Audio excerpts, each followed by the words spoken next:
Hello guys, today I will be showing you how to play Path of Exile casually and enjoy the game without knowing all too much that's going on. Path of Exile is extremely complicated and I've tried like 10 times to get into this game, and this is like my 10th character and he has gotten further than any other character. So yeah, Path of Exile is very confusing, but I'll try to make it easier for you to understand. Uh, I don't honestly know too much about this game anyways.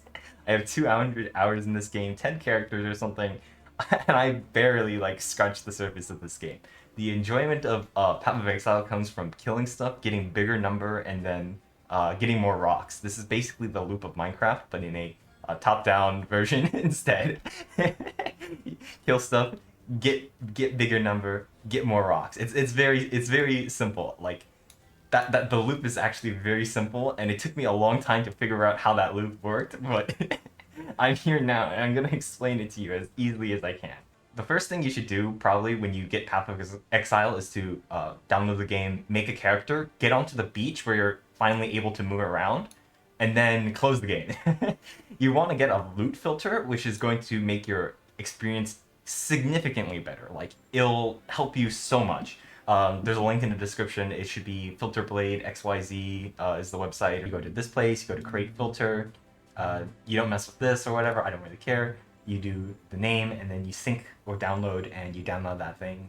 And that's about it. The purpose of creating the character is so that it just goes into a Path of Exile's file immediately. So once you've downloaded it, you just go to options, you go to game, and then in item filter, you're going to input that filter that you just created and accept that, right? The next thing is probably some UI and control things that will make your life also easier, is to just go to landscape transparency and zoom and just drag these to the bottom. So the map is on tab by default. It brings it to the center of your screen here. And so you can press tab to bring it to the center, right? And honestly, you don't need all these like decorations on the side. They get in the way of your gameplay. So this is how I like to set this up. To make your map very easy to use. You also have some graphics things that you can copy whatever I have here. I don't think it really matters that much. Aside from one thing here, which is DirectX 12. When I selected DirectX 12, frame rate went up like mad. It's much better. Path of Exile does need a semi-beefy computer to play. Like, I played this when I had like, I think, no graphics card on like a 2009 PC, and it was like really bad. So unfortunately, Path of Exile is more demanding than most other games. I think the last thing that really matters is to put move only on left click here, which is on the bottom left here. You can just select whatever ability, and generally you want it on move only so that your left click is move only. Everything else is up to your preference here. Your flasks, your abilities, it doesn't matter. Okay, so those are some of the basic setup and control things.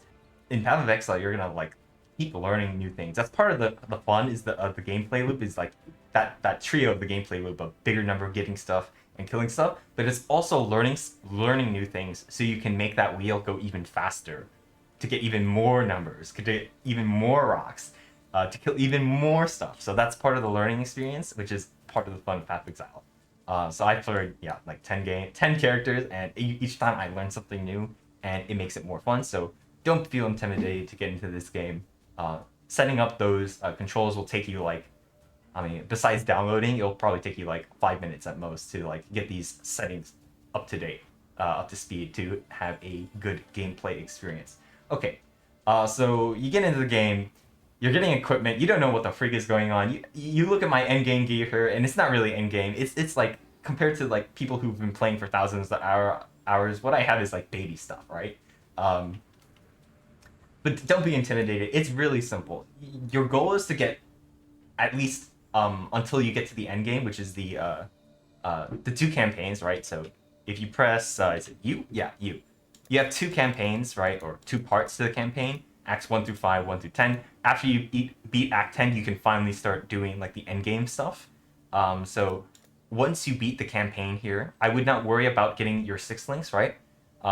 It's only after you beat the campaign that you would get your 6 links here. Until during this, like these campaigns here, I would not worry about this. Just try to get as many links and as many sockets as you can. Links and sockets are these things, these circles and these little lines. You see them here between the circles, right? On your gear. So you want as many of those as you can on your gear. Ideally, is a 4 link. So first 4 circles linked together. This is a good example. You have 4 sockets linked together. So that's a 4 link here. And that's these items here where you have a 4 link, those are what's going to get you through these 2 parts of the campaign. Once you get to the end of the campaign, you want to get your 6 link, which is your basically your main long-term goal here is to get your 6 link. How links works is very simple, actually. So my ability that I like to use is Siege Ballista. I don't like to actually play the game. Go figure. I like to have something target for me, so this thing will... Oh, I'll explain what this place is soon as well. This item, or this ability that I have, all it does is it targets enemies for me. So it'll target it and it'll shoot this thing out. Okay, and I have a lot of these guys, but they do this thing.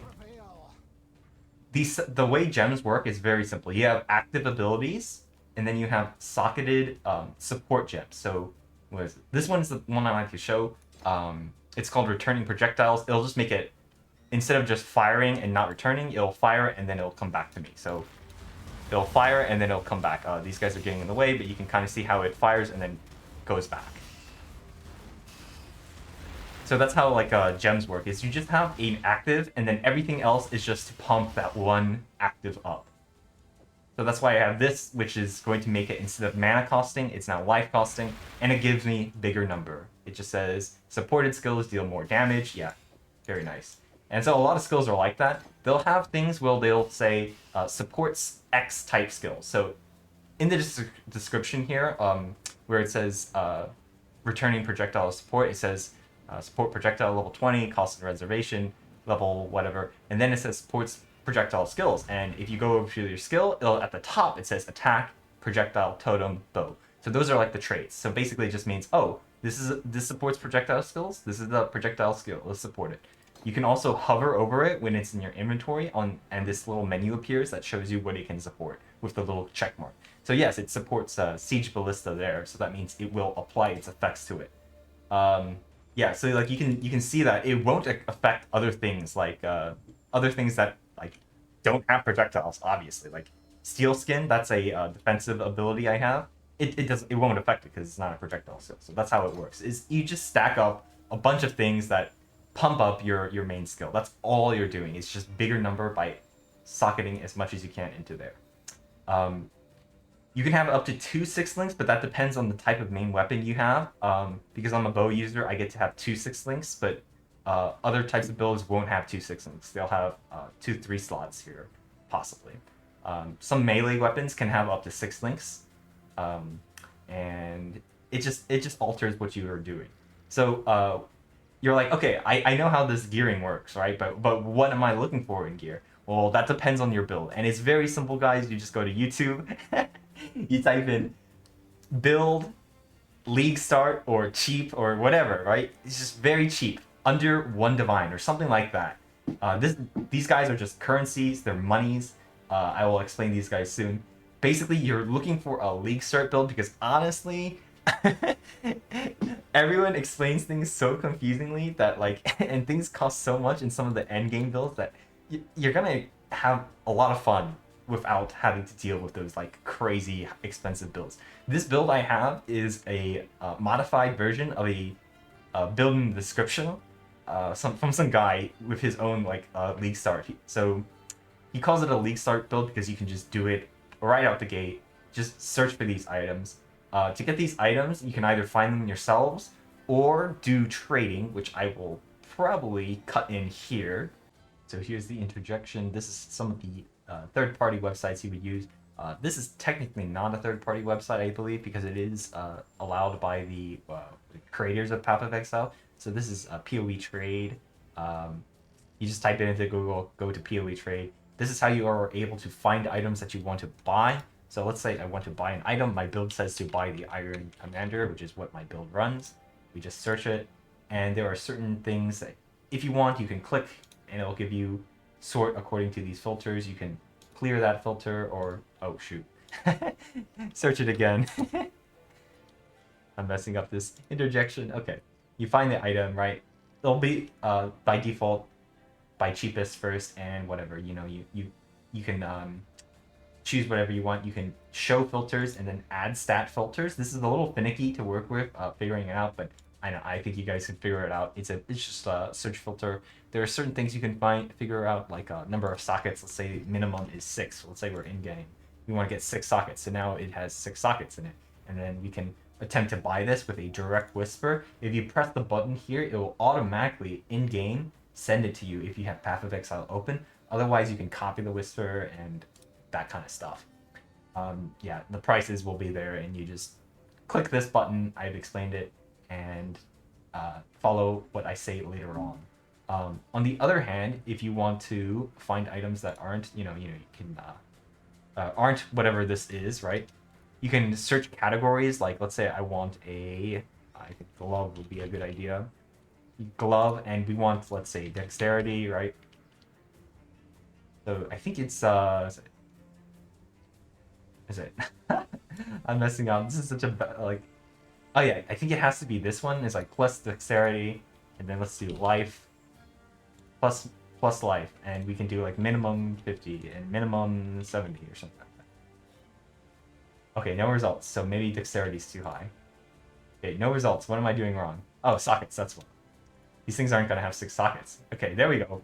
And so look, the minimum is 30 dexterity, 70 life. So 70 life, 30 dexterity, and these items will show up, and you get things that you want, and that's how you would use it. We were on PoE trade, and so let's say I decided to copy the whisper, so I would enter the whisper for let's see, the death bow for, I don't know, 10 chaos, right? That was the listing, so I put it in. We wait for the invite, which comes in. We accept it. This appears. We try to go to his hideout, which should be the blue button. You might have to wait sometimes. You wait for him to do his item, get his item. He sends you the invite if you're the one teleporting to the base. When you're buying, you accept it, you put your money in, and you get the item. And wada bing, we got it for 10 chaos. There we go. That's how a trade is done. If you want to sell, that's going to cost you a, what was it? A stash tab, a premium stash tab. This one right, no, this one right here. These go on sale often, so I would not pay this full price here. You would wait till there's like a line across it, and it's obvious that there's a sale. You will need this. This is like, I believe, $3. It is not necessary to play the game, but if you want to play the game with the maximum, I'd say the minimum maximum comfort or something like that. The minimum money for the maximum comfort is to just buy one premium stash tab, because this character I played 10 characters, 200 hours, and that one stash tab is like, oh, these $3 go a long way. It's very good value. So that premium stash tab will allow you to sell items and list them. If you want to sell stuff, as I said in other parts, you will get these premium stash tab, which will look something like this, right? It has a special bar. You have to right click it, set it to public, each item individually priced, and hit check. And so now things are priced. So if this stack of 5 items is priced at exact price 1, that means I'm asking for 5 for 5. So they can might send you an additional information to say maybe they want 3, so it'll be 3 for 3. 3 of these scarabs for 3. So this stack of 10 is 10 chaos orbs for 10 frigid fossils. So it's basically exact price for a single unit. That's how you would price it. And the way I play as a casual is I just throw a bunch of stuff that I think is valuable and is very cheap, and I just do a lot of little trades, and that's how I do it. All right, this is a good example of someone who wants to buy something. So you get this direct message, you press enter, you right click, invite to party. He wants 2 set ring, 2 roan, right, barracks, right? This thing, it also has a shine on it, and he wanted it for 2 chaos, so he's in my party. He needs to teleport to the hideout here. That's why you go to your hideout. And if he joins, yes, he joins, then we hit trade. He has to accept it. We put this guy here, we hover over it, and then we accept. And that's how a trade is done. And you can say thank you or nothing at all. That's how you sell items. Generally, you're gonna look for these guys. The best one to buy and sell in is Chaos Orbs, right? This is basically $1, right? This is your basic money that you're seeking after. Next would be your exalted orbs, which are like, I don't know, these are $1 bills, these are like 10, 15, $20 bills. And then this would be a divine, which is like a $100 or $200 bill, basically. Yeah, so divine orbs, if you see them, yeah, the biggest monies, big monies. There's another item, but I've never seen it before because I'm such a scrub. It's called like a mirror of Calandra or something. I don't know. Those things are really expensive, apparently. I don't really know what it does. I just know that if I ever see one, I'm gonna keep it. Okay, alright. So we've looped around combat gem support. How do you get these 6 links? It's the currencies, right? These currencies, they're basically rocks. All you have to do, be on the lookout for, in my opinion, are these rocks. These are the most important ones.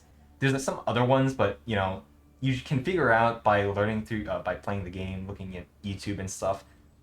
That's where some of the excitement from PoE, just learning the game, comes from. Some of the fun. But these ones are the ones that will get you started out. So you have these rocks here, and you want to get a 6 link. So what do? You start out with this one, the circle rock, the rock that has a circle. The rock that has a circle changes the number of circles. Very simple. Okay, now we got 4 circles, and it can go down. So now we got 2, right?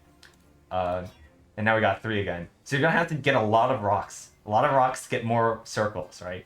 And that's why you have to do that at the end game when you're finished with the campaign. So don't worry about the number of circles until you get end game. Just try to pick up something with 4 links, right? So you use this one first, then you use this one. Once you get the 6th link, once you get the not the 6th link, the 6 sockets. So 6 sockets. Then you would use this guy, the circle with 2 more circles, to change the links on them. And you'll have to use a lot of these to get a 6th link. And then you can use this guy whenever to change the colors on them. And the colors will allow you to put different gems in. So this one, obviously, it's green. It doesn't go into the red socket. It can only go into green. And those 3 are basically like the most basic ones that you need. Besides the currency ones, these other ones are important, but not as important. These ones right here just increase the quality. Quality is just like a level or something. I don't know. It really doesn't matter. You just slap 20 of these on your weapon. Your weapon goes to plus 20 quality, bigger number, bigger damage. Very simple. This one, it goes on your armor. You slap that on your armor, plus 20, bigger number, better number. Very simple. These ones are rarer, gem cutters and glass blowers. Gem cutters go on gems specifically. So you can see my Siege Ballista has like plus 23, although that's an anomaly. Usually it goes up to plus 20 only. It's corrupted. So corrupted comes from this guy right here. You can't use these on gems, but corrupted is a weird effect where basically the item is locked now. It's corrupted. It can't really be changed. And corrupted gives you basically additional stats or different stats and cannot be changed. So corrupted is something that you can figure out as you interact with them. Corrupted makes it a little difficult to work with. You can't craft anything. You can't modify the item after it's corrupted. So it's basically a final cherry on top kind of deal. And so these guys are, yeah, I said the gem cutters for gems, glass blowers for flasks here, which are just potions that you use in combat because you get so many charges by killing stuff. It's very basic, guys. All you need to know is Life Flask gives you Life Flask, and Quicksilver Flask makes you move faster. Very simple. Everything else, all the other flasks, you can use whatever you want, okay? It doesn't matter. Those 2 are the only ones that matter. Life Flask, Quicksilver Flask, and occasionally Mana Flask if you need them. But honestly, those 2 are the biggest ones. Everything else is just a bigger number, bigger damage. This one gives me bigger damage, bigger HP, bigger bad. This one makes me move through things. Yeah, it's very, very, very basic. So these ones include the quality. Quality is just a number to make your number go bigger. Okay. So I've explained your gear, your gems. This rock here is now important for the end game kind of deal. So actually, I'm going to use these 2 more currency items that you're going to be using a lot. Scroll of Wisdom, you'll figure this out instantly. It just identifies an item. Pearl Scroll will take you to town or to your hideout. Hideout is just your MMO home or whatever. You know, it's your furniture place, right? This is the furniture place. I put all the furniture here. So you'll figure out the hideout because the game will like show you like the hideout, right? It'll do a quest here on the right menu. It'll do a quest to get you in hideout. You'll find it. It's this weird blue symbol with like a 3 forks or whatever. I don't know. It's a crest, blue thing. Okay, guys. It's a simple game. We're gonna describe it simply. Blue thing, right? The blue thing gives you the hideout, where you can put things wherever. So in your hideout, once you reach the end game, once you have completed the 10 acts here, you get access to the map device. You just follow the quests. You basically just start doing these to get more rocks, to kill more stuff. And the way you do these is you just use this orb of alchemy here. You right click it, you left click it. It turns from a yellow into a white into a yellow map, right? And if this map tier, the number right under the title is 11 or above, you then hit it with the Val orb to corrupt it, and then you just run it. You just activate it. I don't even care. I don't read this stuff, guys. I don't like reading unless I have to. You just go in, you kill stuff. Okay, it is very simple, very simple. You just go through the map, you kill stuff, you get rocks.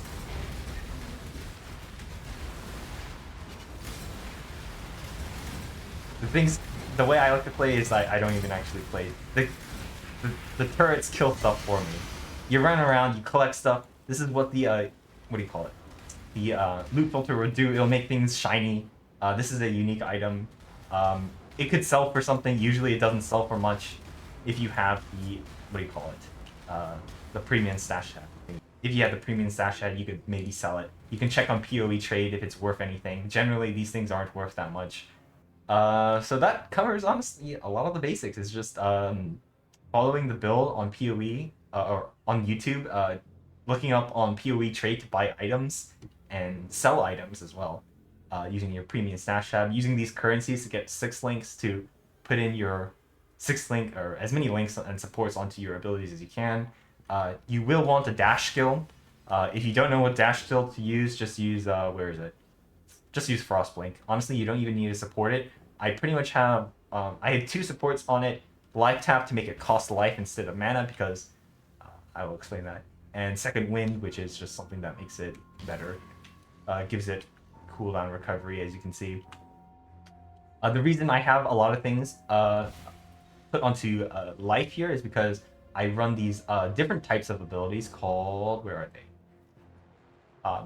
Auras. Yeah, auras. At the top it says aura spell AoE, so it's an aura ability, and auras are basically passives that you have to reserve mana for.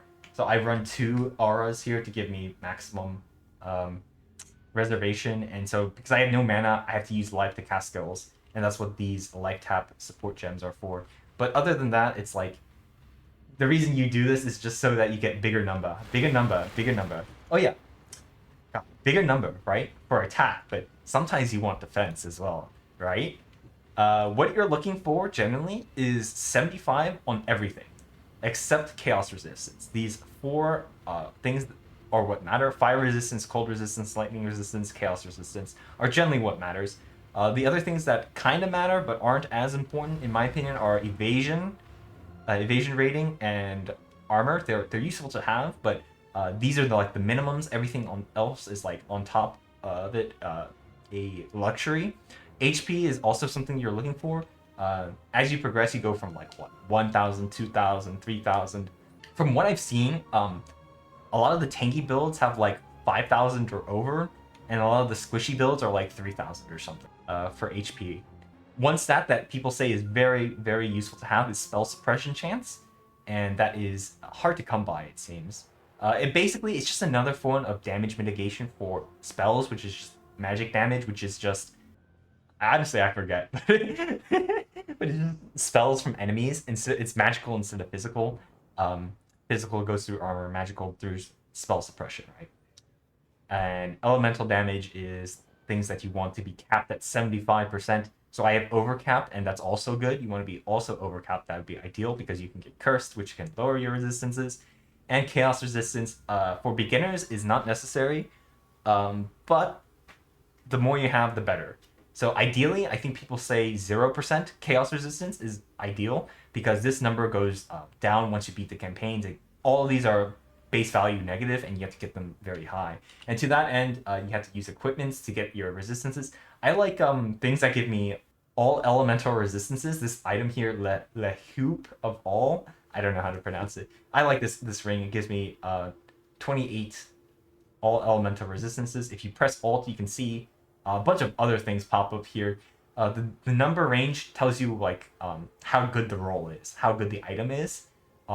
Because this is a unique item, they will have like always the same type of like modifiers or whatever. Like they'll always have like a certain type, so they'll always have increased damage, always have attributes, always have elemental resistance because this is a unique item. It's a named item basically. Things like this are crafted. Usually they appear yellow to me. Most of the times they're going to be yellow. The title is yellow. This means they're either crafted or they're not a unique. They're basically a random drop. If you press Alt, you got to see these things that say like tier 1, tier number. Lower number is better here. Tier 1 means it's a good line. And then the bracket, is it parentheses with the numbers show you the roll. So bigger number or lower tier is better. Bigger number is better. Lower tier is better, bigger number better. Okay. Honestly, I kind of forget how I got the light blue plus 70 maximum life there. I forget. Yeah, the crafting has its own thing. You see how there's two things on top of that little bar there, and then like 5 things below it. Yeah, that has something to do with implicits and explicits. I forget what that means, but the way I see it, more stuff is better. Okay, guys. Simple. We be very simple. Okay. We're doing maps, which I showed you earlier with the alchemy orb and that little round thing. We do the map. We go into this world. We kill stuff in the end game.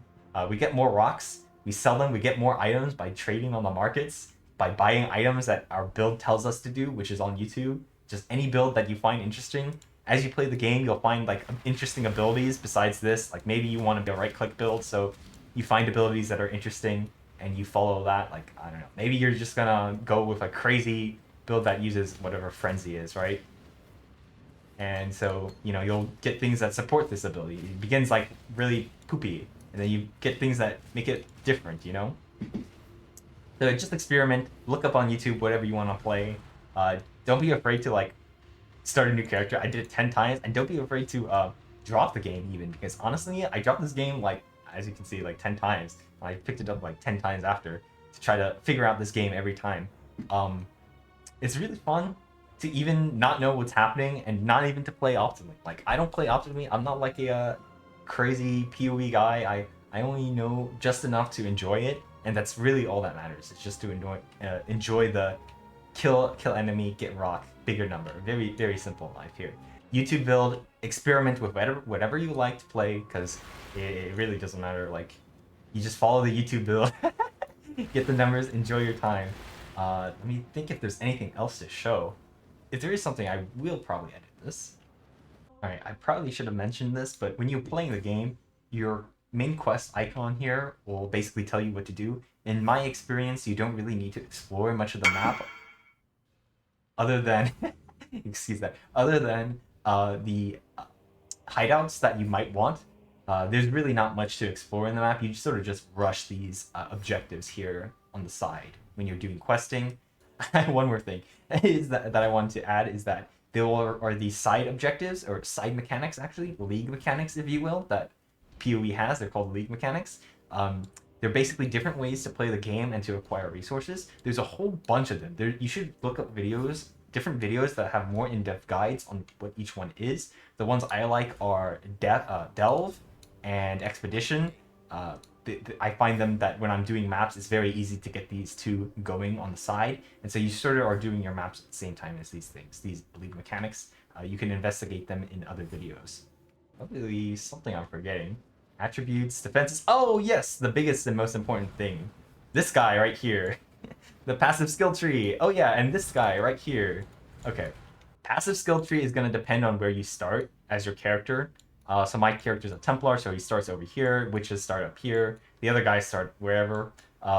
Honestly, you just go out and get the things that you want. So I'm a totem guy, which is what my auto turrets are. These things are called totems. So I go to totem nodes that get me totem stuff. And I will seek out life. Life is good. Damage is good. See, it's like more damage here. It's really simple, guys. You just go after damage, go after damage, go after life. Attacks. If you follow your build, it'll take out a lot of the complexities. These weird things that you see here, um, these weird things, your build will probably have it. If not, you can figure it out later. It's fun, guys. I know I'm not explaining it that well, but it is fun to figure out these things. Like, I had no idea what this item was until I watched the guide video. Like, you read this, like, what the freak does this mean, man? You don't know what it means. But this item right here, it gives modifications to the passives in the circle. So, like, that bottom, you see plus 5% increased dexterity. Without that, it's not there. See, it's plus 20 strength, just 3 lines. With that, it's 3 lines plus 5% dexterity, and, you know, you can figure out how that works. I don't know. I just bought this item. I just followed the build guide, guys. Yeah, follow the build guide as best you can. Figuring out things is fun. And, oh yes, the last thing I think is this ascendancy thing. Your build will probably explain to you what ascendancy it is. Ascendancy is basically subclass. You can have 8 points into this, although I only have 6 points. Honestly, it's easy to get the 6 points and then hard to get the last 2. And this is what makes my build, basically, is the Ritual of Awakening. It just gives me lots of life regen and stuff. Your build will have this. To get this, you have to go to, first off, it'll be in this right side here. You'll enter an area and it says complete the Lord's Labyrinth or something. This one right here, this green thing. That means in this area is this weird place where a bunch of doors and mazes and spikes that you have to... What the heck? Why did this guy get here? Bunch of spikes and stuff that you run through. You click on the altar and it'll be like 6 circles or something on the side, and they start to light up as you find all of them. And once you get all 6, you can go to the Portal Skull. Yeah.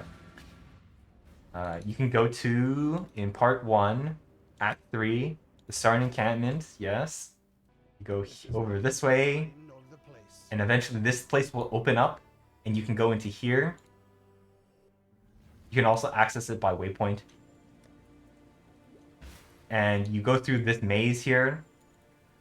These mazes, these leveled mazes, to you can see these like circle things that I'm talking about. You get to find these, and they tell you what act and location they're in. You find these, you activate them. You go through the maze, you beat the bosses. You go to the altar. You can then allocate points into this thing, which is very important. Your ascendancy, your subclasses, basically. And I think that's basically it. You just follow the YouTube build, kill stuff, get bigger number, trade, very fun. Enjoy it casually. Like, don't worry about playing inoptimally. It's not a big deal. You play it as long as you want, and then you drop it whenever you want. There's no pressure in continuing to play it when you don't feel like it's fun. Like, I played those 10 characters, and I dropped it whenever it stopped being fun. And then you come back later, and you play it again, and it's fun.